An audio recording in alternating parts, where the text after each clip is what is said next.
Além disso, eu coloquei aqui algumas estruturas de metais, os arcos. E se você é observador, já percebeu que estufas de qualidade elas não são retas, elas não parecem o telhado de uma casa, elas têm realmente uns arcos, e isso tem um fator fundamental tanto na distribuição do calor dentro dessa estrutura, na resistência a chuvas fortes, a resistência a ventos. Ou seja, essa primeira dica que eu deixo aqui para você, sem dúvida nenhuma, arcos são muito melhores e muito mais eficientes do que naquelas estruturas que o plástico é reto. Bom, tem uma porção de coisas relacionadas à física, a fórmulas de força e outras coisas que provam que o arco ele é melhor do que o reto, mas eu não vou colocar essas fórmulas aqui para você, porque senão você vai fugir desse vídeo. Algumas pessoas tentam fazer esses arcos com PVC, por exemplo, os tubos de PVC mesmo, porque eles são maleáveis, eles são flexíveis, é possível fazer essas estruturas, mas tem um problema sério. Por algum motivo, eu não sei exatamente qual, esse tipo de plástico, tá? Existem vários tipos de plástico, já vou comentar sobre esses tipos e as qualidades.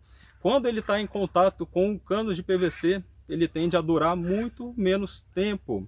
Acontece ali alguma reação química e o plástico ele rasga exatamente no contato com o tubo de PVC. E eu já vi isso acontecer algumas vezes com as pessoas que tentaram economizar com esse tipo de cano. E não é uma economia boa não, tá? Eu já vou te falando que além disso o cano ele vai durar muito menos tempo do que um aço galvanizado. Ele pode ressecar, principalmente ali em contato com o sol, isso vai acontecer. E ele vai durar muito menos tempo. Existem também aqueles canos, os canos azuis de irrigação. Esses funcionam relativamente bem, mas tem um problema adicional, eles são muito leves. E pelo fato de eles serem leves, se a sua região tiver uma ventania, um vento forte, uma tempestade, eles podem simplesmente voar se você não tiver conseguido prender ele muito bem na estrutura. Então tem uma série de detalhes que se você for construir estruturas como essa por conta própria, você precisa observar. Além, é claro, de observar a questão de custo novamente. Por exemplo, o cano de PVC, eles são bastante caros. E esses tubos de irrigação azul, eles não são tão fáceis de encontrar, ainda tem medidas que são muito restritivas. Por exemplo, você não vai conseguir comprar uma quantidade menor do que 500 metros, por exemplo. Então, vai depender até mesmo do tamanho da estrutura que você tem aí, do tamanho do espaço. Eu já vi estruturas como essa montadas até mesmo em bambu. Olha só, eu acredito que é muito interessante a questão do uso do bambu, é viável, só que tem outras questões. Por exemplo, o bambu, existem várias espécies e algumas a resistência é muito pequena, ele pode apodrecer muito rápido.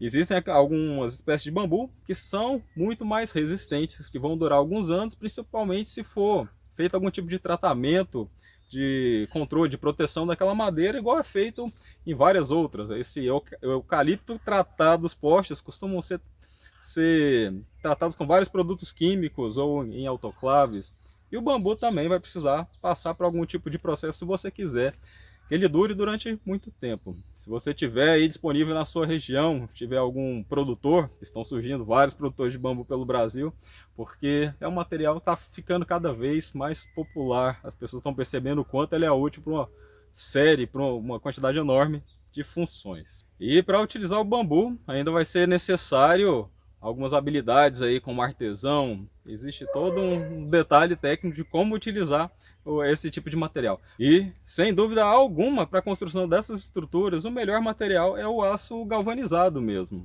É um material que vai resistir a esse ambiente mais úmido, mais quente, por um tempo muito mais longo. Ele é também mais leve do que esses postes de eucalipto, por exemplo, ou até mesmo concreto. E para quem sabe utilizar esse tipo de material, eles são realmente muito mais maleáveis, mais fáceis de serem trabalhados. E existe um detalhe adicional com relação à sua região. Por exemplo, em regiões muito quentes, no contato entre o aço e o plástico, pode ser que esse contato não seja assim tão amigável. Como assim? Se a região for muito quente, a intensidade do sol muito forte, pode ser necessário cobrir esse material com uma tinta branca. Tem alguns tipos de tinta que costumam melhorar a questão da temperatura desse material e também a relação com o plástico. Porque o que acontece? Com o calor durante o dia, à noite esfria um pouquinho, e esse processo se repete, esse material se dilata muito mais do que o plástico.